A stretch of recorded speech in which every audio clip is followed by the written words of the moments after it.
안 눌러놨었네. 뭐 할 수 없지 뭐. 아무튼 그건 그렇고. 그래서 요 23장 마지막은 이 오홀리바를 이야기하면서 하나님만을 철저히 의지해야지 엉뚱한 것 의지하다가 그 엉뚱한 것에 의해서 아주 깊이 본다. 하나님 의지해야 된다라는 거예요. 바로 그것을 외쳐야 되는 내용이 외쳐야 될 사명이 에스겔에게 있다라는 얘기입니다.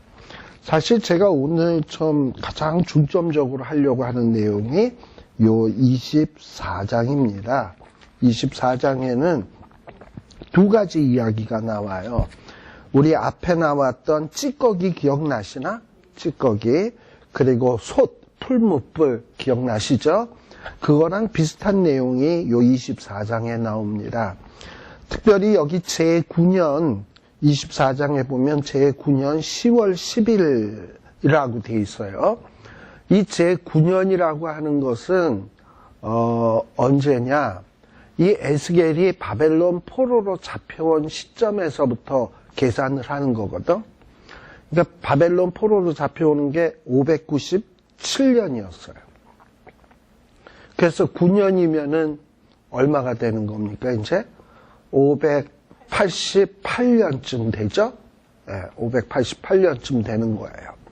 그러면 588년은 지금 어떤 상황이냐? 바벨론 나라가 이 예루살렘 성읍을 3년 동안을 포위하거든요. 그리고선 586년에 망해요. 그러니까는 지금 바벨론에 의해서 예루살렘이 포위당한 상태야. 곧 망할 상태야. 그런데도 지금 이 바벨론 포로로 잡혀온 사람들은 저 예루살렘은 하나님의 도성인데 예루살렘 성 안에는 하나님의 성전이 있는데 암만 저들이 포위하고 있어도 하나님이 다 때려 부실 거야. 우리는 다시 해방될 거야. 그리고 우리는 다시 예루살렘으로 돌아갈 거야. 라는 이런 기대감이 있었다 이 말이에요.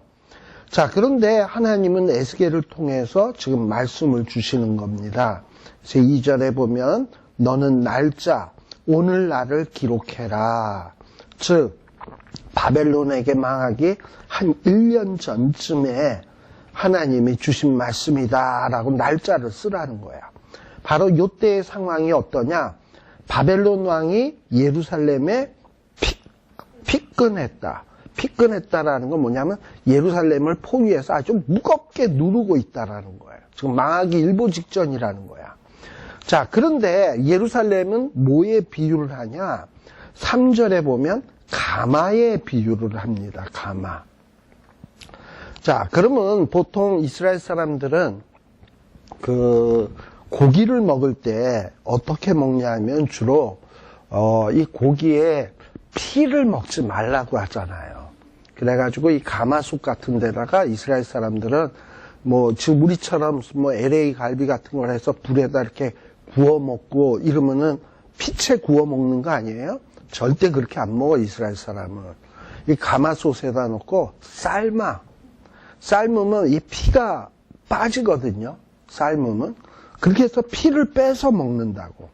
그래서 이 가마에다가 물을 붓고 양떼에서 고른 것을 가지고 각을 뜨고 넓적다리 좋은 고기들을 그 가마솥 안에다가 잔뜩 넣고 삶는 거예요.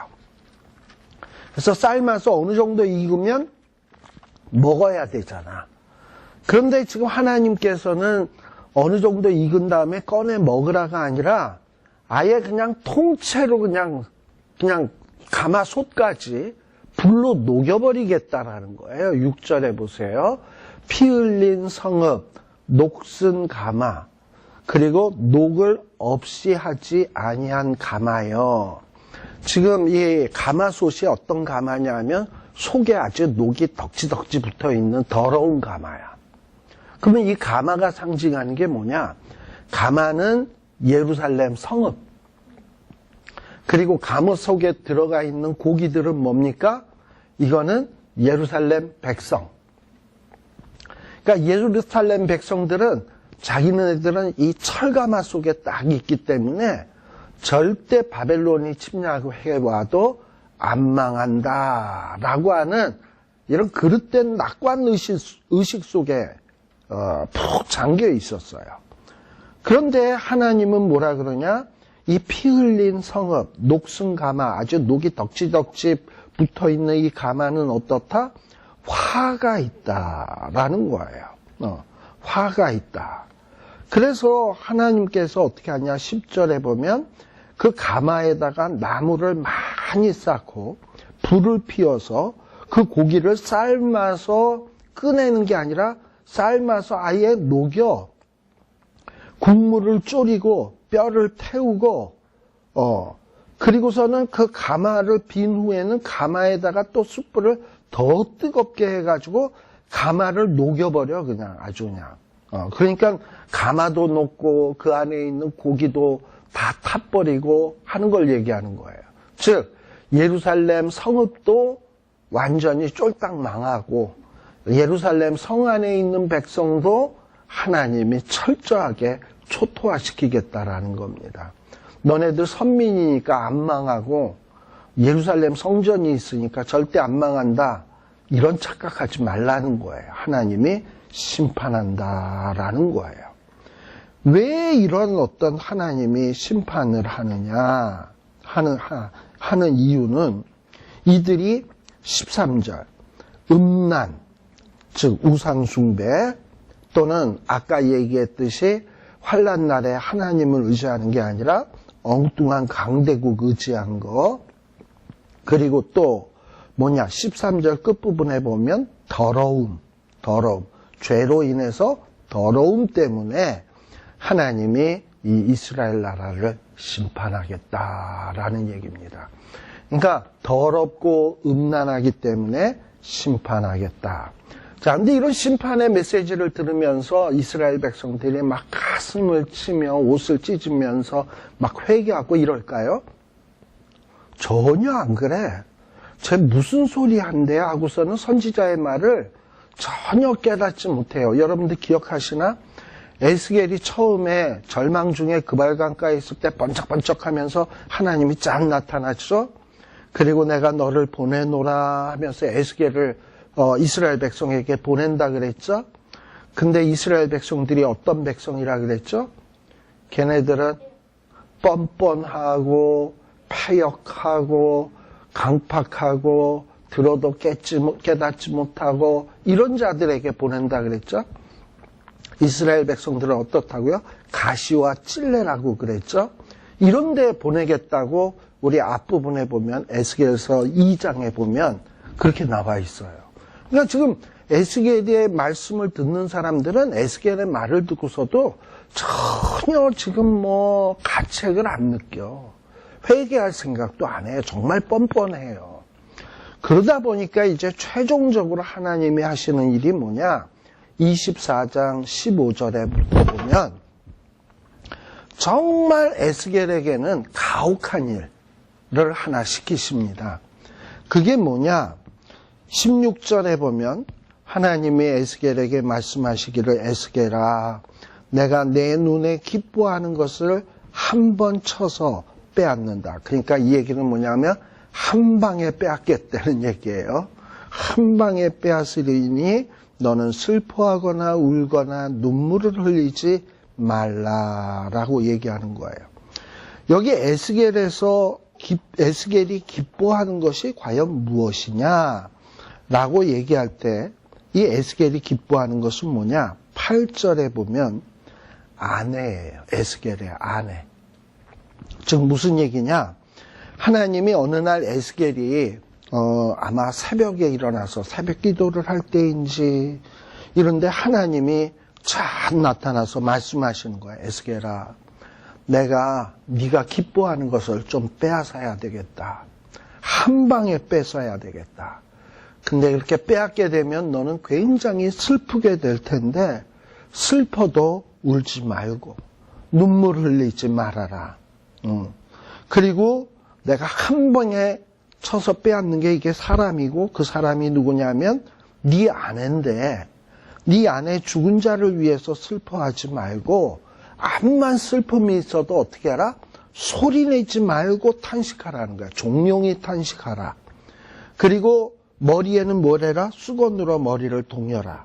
반에 실을 신어라. 입술을 가리우지 마라. 그리고 사람의 부의하는 식물을 먹지 말라 하십니다. 이게 무슨 얘기냐면 이스라엘 사람들은 이 가족이 죽잖아요. 슬픔을 표하기 위해서 머리를 풀어. 근데 지금 에스겔은 머리를 풀지 말고 뭐해라? 수건으로 머리를 동여라. 그러니까 전혀 사람 죽은 티를, 네 사랑하는 가족이 죽은 티를 내지 말라는 거예요. 또 이렇게 사랑하는 가족이 죽었을 때는 슬픔을 표하기 위해서 노예처럼 또는 종처럼 신을 벗어. 근데 지금 에스겔에게는 뭐냐? 신을 해. 그러니까 집안에 어떤 상당한 티를 내지 말라는 거예요. 그리고 거기에 보면 사람의 부의하는 식물을 먹지 말라. 이 부의하는 식물은 뭐냐면 누가 이렇게 상을 당하면 그래서 이 장례를 치르다 보면 장례 치르는 그 상주는 정신이 없잖아요. 슬픔 때문에. 그러니까 보통 동네 이웃들이 와가지고 그 장례식 그 잔치라 그러기 뭐 하겠다. 이게 아무튼 상당한 사람들 조문 오는 사람들한테 육개장 대접하잖아. 그러면 그 육개장을 상주가 일일이 만들 수 없잖아요. 그러니까 동네 이웃들이 와서 도와준다고. 그렇게 해서 만들어지는 음식이 뭐 육개장, 어떨 때는 요즘 장례식에서는 뭐 줍니까?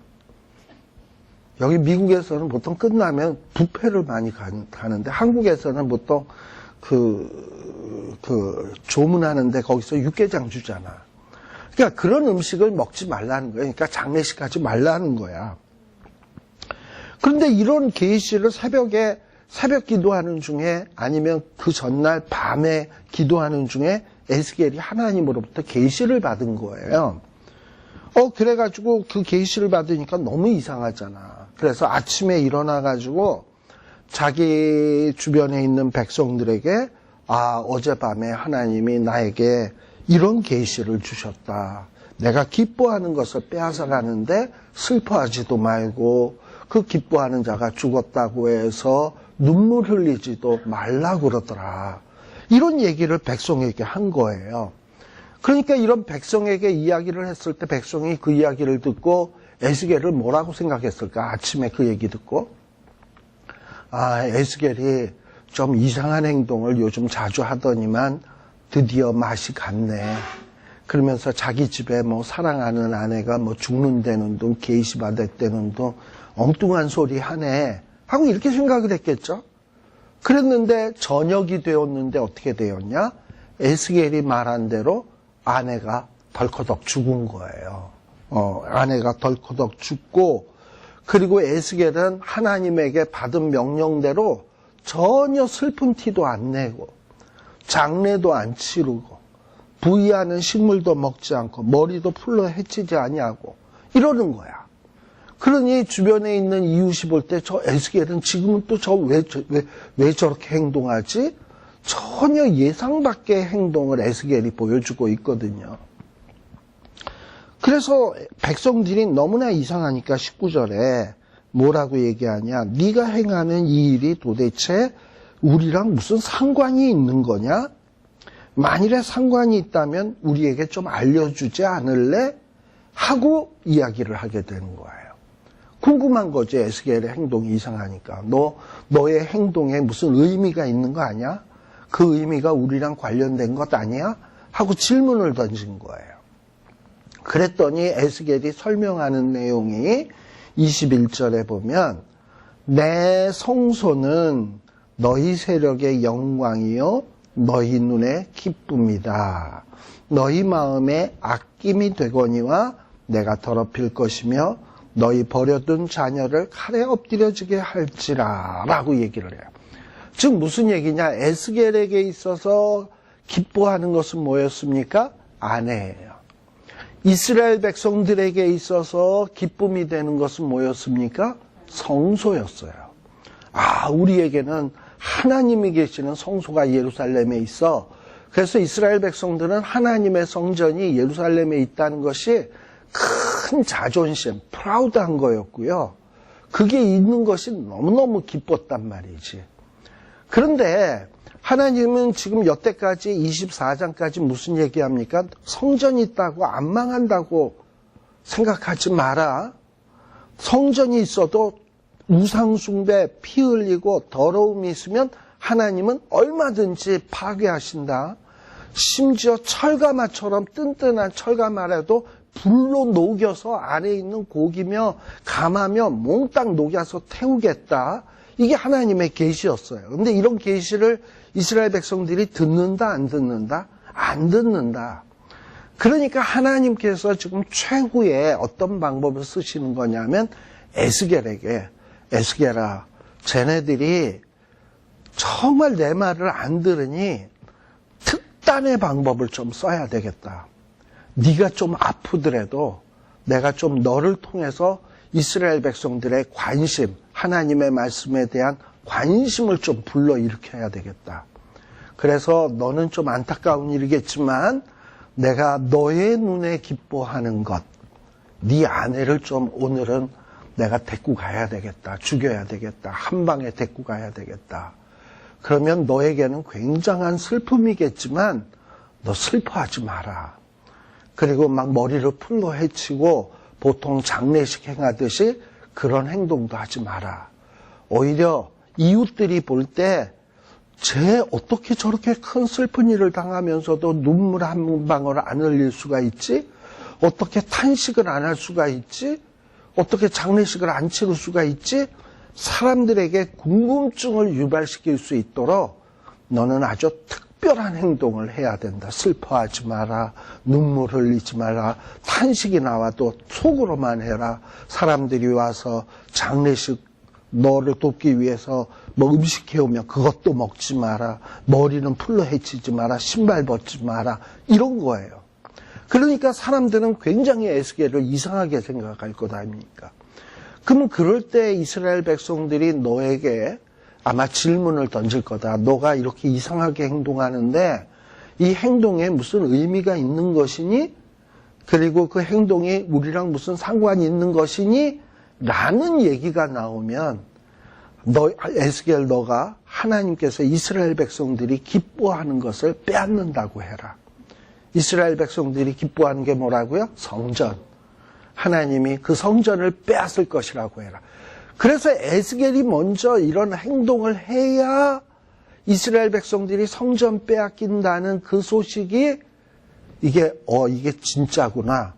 좀 충격적으로 다가올 수 있거든요. 그러니까 하나님께서는 이스라엘 백성들에게 그 하나님의 말씀이 효과적으로 전달되게 하기 위해서 하나님은 에스겔을 아프게 하는, 정말 에스겔을 고통스럽게 하는 이 일까지도 하신다라는 거예요. 참 이게 저는 굉장히 충격입니다. 하나님께서 에스겔의 말씀을 효과적으로 하기 위해서 에스겔에게 큰 아픔을 주시고 또 그 아픔이 왔는데도 이상하게 행동하게 하시고 그리고 그런 방법을 통해서 이스라엘 백성들에게 호기심을 유발시키고 에스겔이 왜 저럴까? 그러고서는 에스겔의 입에서 나오는 말씀을 듣고 충격을 받게 하시는구나.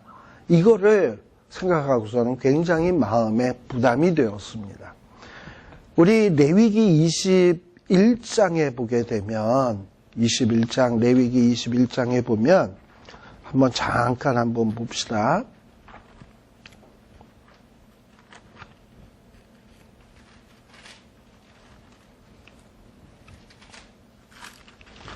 레위기 21장에 보면 4절부터 봅시다. 제사장은 어떠해야 되냐? 어른인즉 스스로 더럽혀서 욕되게 하지 않아야 돼요. 근데 제사장들은 머리를 깎아 대머리 같게 하지 말며 수염 양편을 깎지 말며 살을 베지 말라고 되어 있습니다. 그런데 우리 에스겔서에 보게 되면 에스겔은 몸을 더럽게 하죠. 어떻게? 인분으로 떡을 해 먹었죠. 밥을 해 먹었죠. 인분 너무하지 않습니까? 그랬더니 하나님이 그래 좀 너무하긴 하지. 소똥으로 해 먹어라. 그 다음에 또 소똥으로 밥을 해 먹었어요. 그리고 또 에스겔은 또 어떻게 했냐? 머리털 자르고 수염 잘라가지고 3분의 1, 3분의 1, 3분의 1 나눠가지고 바람에 날리고 불에 태우고 칼로 치고 하는 이런 이상한 행동도 했어요. 그리고 또 에스겔은 어떠했냐? 이렇게 또 머리털을 자를 뿐만 아니라 또 스스로 어른이 즉 욕되게 하지 말라 그랬는데 어떤 때는 에스겔에게 말씀을 증거할 때 너는 손뼉을 치며 발을 구르면서 하나님의 메시지를 증거해라 그랬죠. 그래서 제가 그 얘기할 때는 자꾸 그 한국의 남대문 시장이 생각난다라는 거 기억하시죠? 이게 뭔가 제사장으로서 아주 품위가 떨어지는 행동들 아니야. 그러니까 참 에스겔은 하나님 앞에 선지자로 부름을 받고서도 그가 선지자로서 해오는 일들을 보면 너무너무 힘들고 어려운 일만 했어요. 그리고 또 에스겔만큼 이스라엘 역사 속에서 가장 최악의 시기에 태어난 사람이 없어요. 에스겔만큼. 왜냐? 에스겔이 태어난 때는 언제냐 하면은 우리가 알다시피 에스겔이 태어나서 자란 시기는 그야말로 여호야김, 시드기야 아주 악한 왕들만 왕으로 있을 때고요. 그리고 이때는 이미 나라가 아니야. 그러다가 에스겔은 25 나이에 바벨론 포로로 잡혀가요. 그래가지고 5년 동안 그발 강가에서 완전히 노비처럼 살아요. 그러니 정말 고생을 지지리도 많이 했던 게 에스겔이거든. 근데 이 에스겔에게 유일한 기쁨이 누구냐? 아내지 뭐, 와이프. 자, 근데 지금 와이프를 얘기하려고 제가 이 레위기 21장을 보자 그런 거예요. 이 제사장은요, 이렇게 머리도 깎아서는 안 되지만, 특별히 7절에 보면, 제사장은 어떤 여인을 취해서는 안 된다? 기생이나 부정한 여인, 뭐 이런 여인과 결혼해서는 안 되고, 이혼한 여인을 취해서도 안 돼. 그렇다면 에스겔의 부인은 괜찮은 여자다, 이상한 여자다? 이걸 보면 에스겔은요, 우리 1장에 보면 에스겔은 부시의 아들, 이렇게 제사장, 부시의 아들 이렇게 나와요. 아버지가 제사장이었어요. 1장에 보면. 1장 2절, 3절인가 보면요. 그러니 에스겔도 나이가 되면 자동으로 뭐가 될 사람이냐면 제사장이 될 사람이야. 그러니 에스겔이 결혼할 때 그 결혼하는 부인은 정숙한 여인이라고요. 그러니까 굉장히 정숙한 여인과 결혼을 했어요, 에스겔은. 그렇다면 이 정숙한 여인이 결혼을 해서 이제 그 에스겔의 부인의 입장에서 한번 생각해 봅시다. 에스겔의 부인이 에스겔과 결혼하면서 무슨 생각을 했을까요? 아, 내가 이제 지금 아직 에스겔이 제사장 되기 전인데 에스겔과 결혼을 했죠. 내가 이제 사모님으로서 에스겔이 제사장 노릇을 하면 잘 보필을 해야 되겠다. 그래서 에스겔의 목회에 도움이 되는 자가 돼야 되겠다. 뭐 이제 이런 생각을 했을 거 아니겠습니까? 제사장에게 시집 오는데 그런 생각 안 했겠어? 했겠지. 그런데 웬걸 에스겔이 25해 되는 애 지금 제사장이 되기 위해서 전도사 수업을 받아야 되는데 전도사 수업을 25부터 하거든요. 제사장 취임은 30이고. 근데 전도사 돼야 될 나이에 이 사람이 전도사가 되는 게 아니라 바벨론 군인들에게 붙잡혀가지고 바벨론 포로로 잡혀간 거예요. 그래서 포로로 잡혀가서 포로지에서 그발강가에서 바벨론 왕의 궁궐을 짓는 완전히 노비처럼 사는 거야. 부인도 같이 끌려갔겠지? 그러면서 부인 입장에서는 야, 이거 우리 운명은 어떻게 되는 거야? 나는 지금 사모가 될 줄 알았고 앞으로 남편을 도와서 그런 일 할 줄 알았는데 이거 완전히 노비가 돼버렸네? 뭐 이렇게 된 거예요. 그런데 어느 날 에스겔이 뭐 그발강가에서 돌아왔는데 뭘 보고 온 것 같아, 번쩍번쩍. 그런데 에스겔이 말을 못해. 제 에스겔이 말을 할 때 혀가 입천정에 붙는다는 거 기억하시죠? 집에 왔는데 마누라한테 얘기를 하는데 뭐 이러기만 하는 거야. 말을 못 하는 거야. 그래도 뭐 글을 쓸 수 있으니까 뭐라고 쓰긴 썼겠죠. 뭐라고 썼겠어. 하나님이 나 벙어리 되게 했어. 이렇게 했을 때 에스겔의 와이프는 무슨 생각을 했을까요? 이 양반은 제사장인데 벙어리가 되면 앞으로 제사장을 어떻게 하나? 앞이 캄캄했을 거 아닙니까? 근데 어느 날 에스겔이 바깥에 나가서 막 떡을 구워 먹는데 냄새가 이상야릇한 데서 떡을 구워 먹어. 뭘로 밥해 먹나 봤더니 인분에다가 밥을 해 먹고 또 소똥에다 해 먹고 어떤 때는 뭐 이렇게 그 계량기에다가 달아서 조금씩 먹고 또 어느 날은 왼편으로 390일을 누워 있더니 어떤 날은 좌편으로 40일을 누워 있더니 이상한 짓만 하는 거예요. 이 양반이 제사장 된다더니 제사장이 못 되니까 이렇게 노가다만 하니까 완전히 맛이 갔구나. 거기다 말도 못하니까 이런 미친 사람이 돼버렸구나. 그리고 에스겔의 집은 맨날 동네 사람들이 에스겔이 제사장 될 사람인 건 다 알 거 아니에요. 근데 에스겔이 이상한 행동을 하니까 야, 에스겔이 오늘은 소똥으로 밥해 먹는데 근데 어제는 인분이었는데 그래? 이러고서 사람들이 막 구경 오는 거예요. 그럼 뭐 어떨 땐 막 수염을 자르고 머리털을 자르고 무슨 뭐 불태우고 막 칼춤을 치고 어떨 땐 손뼉을 치고 뭐 아무튼 이상한 행동들을 하니까 여러분들 사모님이 사람들이 그 목사님을 좀 이상해졌다 그래서 자꾸 구경 온다 그러면 사모님이 마음이 편하겠습니까? 아니 글쎄 제가 말을 해보는 거야. 내가 사모님 입장에서 생각을 해봤다니까 그게 마음이 편하겠어요. 그러다 보면 웬만한 사모님도 그 에스겔 보고 나 도저히 못해 먹겠다. 당신 하나님 칵 저주하고 죽어버려라. 난 떠날래. 이러고 못해 먹겠어. 이러고서 떠날 거 아니에요. 그런데 우리 에스겔서 아까 24장에 보면 24장 16절에 보면 하나님의 에스겔에게 뭐라고 얘기하냐. 내가 내 눈에 기뻐하는 것. 이 짤막한 단어 안에 에스겔과 그 부인과의 관계가 묘사되어 있어요. 만일에 에스겔이 이런 이상 행동을 하는데 에스겔의 그 와이프 사모님이 와가지고 당신 미쳤어요? 어디다 밥을 해먹어? 돌았나 이 양반이? 이러고서 맨날 이러면 에스겔이 볼 때 그 아내가 기뻐 안 그래? 기뻐요? 야속해?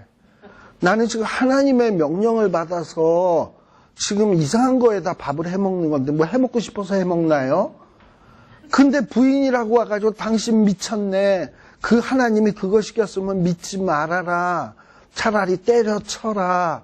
라고 얘기한다면 그런 아내가 에스겔에게 유일한 기쁨이 됐겠어요? 더 큰 가시가 됐지? 그렇잖아요? 그러니 제가 요 말을 보건데 에스겔의 아내는 에스겔이 막 미친 사람처럼 행동을 하고 말도 못하고 완전 빙신 다 됐잖아. 그럼에도 불구하고 이 에스겔에게 당신은 하나님이 쓰실 거야. 당신은 사랑받기 위해 태어난 사람. 이러고서는 에스겔을 날마다 위로하고 격려해주고 당신이 이렇게 하는 데는 하나님의 큰 뜻이 있는 거 나도 알아. 당신이 힘낼 수 있도록 나도 기도할게. 막 이렇게 얘기를 하니까 에스겔이 그 부인을 볼 때마다 솔직히 미안하죠. 여러 가지로. 그럼에도 불구하고 자기를 이해해주는 아내. 다른 모든 사람은 자기에게 까시고 찔레인데 자기에게 유일하게 위로의 말을 던져주는 그 아내. 그러니까 에스겔에게 있어서는 유일한 에스겔에게 기뻐하는 것이었단 말이죠. 그런데 이런 기뻐하는 이 에스겔의 아내를 하나님이 어느 날 에스겔이 기도하고 있는데 청천벽력같이 나타나서 에스겔아, 네가 기뻐하는 그 아내를 내가 오늘 한 방에 빼앗겠다 라고 얘기하는 거예요. 그러니 에스겔에게 이게 얼마나 충격이었겠습니까? 그리고 그 충격의 그 사건을 자기 와이프에게 가서 말을 저는 할 수 없었을 거라고 생각해요. 왜냐하면 에스겔이 자기 말을 하려고 할 때는 입이 안 떨려, 안 열려. 하나님이 말씀을 줄 때만 열려. 그러니까 지금 이 말을 자기 와이프에게 가서 하나님이 뭐 나에게 오늘 뭐 기뻐하는 것을 쳐서 빼앗겠다 이 얘기를, 근데 그게 바로 당신이야 하는데 그거를 이게 하는데 말이 되겠습니까? 또 설사 말이 된다 하더라도 에스겔이 그 말을 못했을 거잖아요.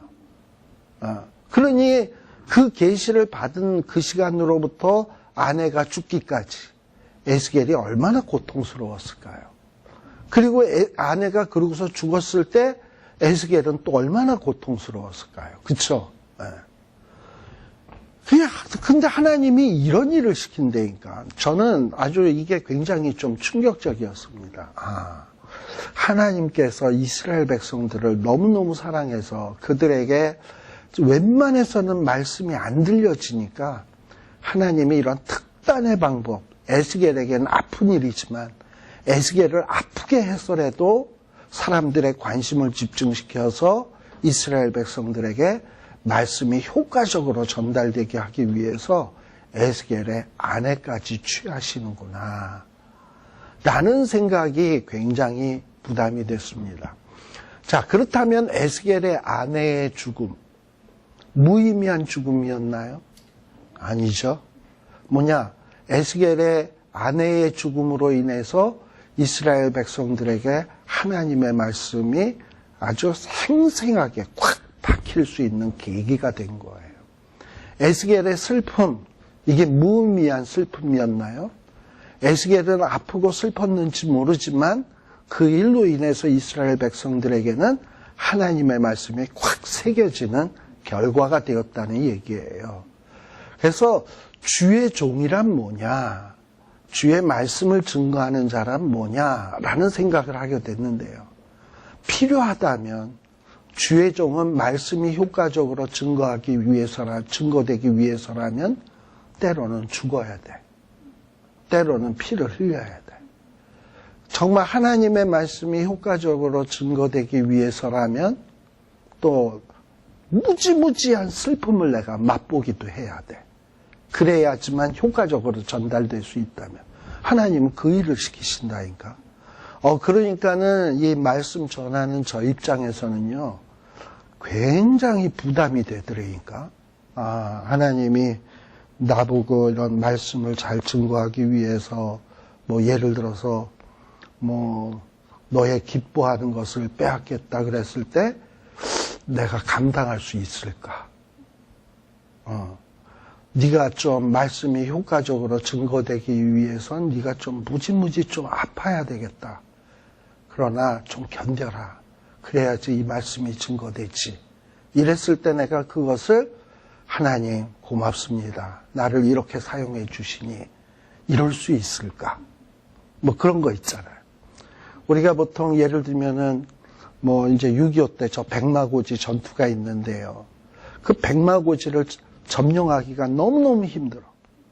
그런데 그거를 점령할 수 있는 유일한 방법은 어느 아주 날쌘 사람 한 사람이 몰래 다이나마이트를 짊어지고 들어가서 그 안에서 자폭해가지고 입구를 까부숴야 그거를 점령할 수 있는 방법이 유일하다고 했을 때 소대원들을 딱 불러 모아놓고 누가 저 백마고지에 여기다 폭탄을 메고 들어가서 그 안에 들어가서 자폭하겠냐, 누가 그 일을 하겠냐 했을 때 누가 손댈 사람이 누가 있겠습니까? 아마 침묵만 가만히 있을 거라고. 그때 어떤 사람이 딱 일어나서 그 일을 내가 하겠습니다 하고선 들어가서 자폭을 하고 빵 해가지고 성공을 해서 그걸 점령을 했다고 칩시다. 아마 그 전쟁의 공을 이야기할 때 그 사람은 아마 역사 속에서 영원히 잊혀지지 않을 거라고 생각이 돼요. 그것처럼 에스겔이라고 하는 이 선지자도 가만 보면 말이죠, 굉장히 선지자 가운데서는 제일 고생을 많이 한 사람입니다. 제일 힘들게 선지자 사역을 했어요. 심지어는 자기의 가장 사랑하는 아내도 말씀을 증거하는 도구로 사용하기 위해서 그 죽음을 맛보는 이런 슬픔도 겪어야 했습니다. 그리고 에스겔은 마지막에 이스라엘 백성들이 해방돼서 돌아갈 때 유다 땅으로 돌아가지 못하고 그는 그냥 포로지에 있다가 이 순교당했어요. 그 강팍한 이스라엘 백성들에게 붙들려가지고 전설에 의하면 말에 그 시신이 끌려가지고 자갈밭을 막 이렇게 달렸다는 거야. 그래서 살이 터지고 뼈가 부서지면서 에스겔은 최후를 마쳤다는 겁니다. 그러니 에스겔은 정말 행복했던 순간이 한 번도 없는 것 같아. 근데 일평생 주의 말씀을 전파하는 도구로 사용이 되었거든요. 그게 에스겔이에요. 그래서 저는 마지막에 에스겔이 죽어서 이렇게 뼈가 부서지고 살이 다 뜯어진 상태로 하늘나라 갔을 거 아니야. 그때 저는 우리 하나님께서 에스겔이 딱 천국 들어오는 걸 보면서 막 그냥 맨발로 막 뛰쳐나와서 에스겔을 맞아줄 것 같아. 에스겔아, 정말 고생 많았다. 내가 너한테 너무 힘든 일을 시켜서 너무너무 미안하다. 그러나 봐라. 저 밑에 있는 주의 종들이라는 것들을 봐라. 내가 이 어려운 일을 너 아니면 누구에게 맡기겠니? 저 LA에 있는 김철원한테 맡기면 제가 저 일을 조금인들 감당하겠냐? 혀만 입에 붙었다 그러면 나 이제 다 때려칠 거다. 무슨 말씀을 이래가지고 내가 어떻게 전하냐 이러고서 하나님 앞에 기리기리 뛸 거 아니야 쟤는. 근데 너니까 그래도 그렇게 순종하고 끝까지 버텼지. 그래서 그렇게 거기서 에스겔을 품에 안아주시면서 눈물을 닦아주시면서 정말 너가 자랑스럽다라고 에스겔을 품어주지 않을까 하는 이런 생각이 듭니다. 그래서 우리들이 이렇게 말씀을 공부하고 또 이런 어떤 선지서를 읽고 하는 것이 다 뜻이 있다고 생각이 돼요. 우리가 에스겔처럼은 못 돼도 에스겔처럼 하나님의 도구로 쓰임받을 수 있다면 내 아픔, 내 슬픔쯤은 감내할 줄 아는 이런 어떤 주의 종의 모습, 배우라는 게 아닐까라는 이런 생각이 들어집니다. 그래서 여러분들이 이 에스겔의 생애를 통해서 좀 여러분들이 좀 도전받았으면 좋겠고, 다음 시간에는 우리가 25장에서부터 32장인데요. 여기는 좀 이제 내용이 바뀌어집니다. 어떤 유다 나라에 대한 예언이 아니고 유다 나라를 둘러싼 이 이방 나라에 대한 예언들이 25장에서부터 32장까지 나오게 됩니다. 근데 이 부분은 요한계시록하고 좀 이렇게 밀접한 관련이 있는 내용들이 꽤 있습니다. 그래서 다음 시간에는 25장에서부터 나오는 내용들을 살피도록 하겠습니다. 기도하겠습니다. 하나님 아버지 감사드립니다. 참으로 에스겔은 너무나도 힘들고 어려운 선지자의 일을 정말 끝까지 충성한 사람이었습니다. 아버지 하나님, 이런 에스겔의 삶을 통해서 정말 저희들도 도전받게 하여 주시옵소서. 나의 아픔이 주님 나라 확장의 보탬이 된다면 그 아픔도 영광으로 받아들일 수 있는 저희들이 되게 하여 주시옵소서. 또 하나님의 말씀이 효과적으로 증거되기 위해서라면 내 팔 하나쯤 잘리는 것을 기쁨으로 여길 수 있는 이런 성숙한 믿음의 소유자들이 되게 하여 주시옵소서. 그리하여 우리의 발걸음 하나하나, 또 때로는 나의 탄식, 나의 슬픔이, 또 나의 고통이 주의 말씀을 증거하는 도구로 쓰임받을 수 있는 저희들이 되게 하여 주시옵소서. 예수님 이름으로 기도드리옵나이다. 아멘. 마치겠습니다. 다음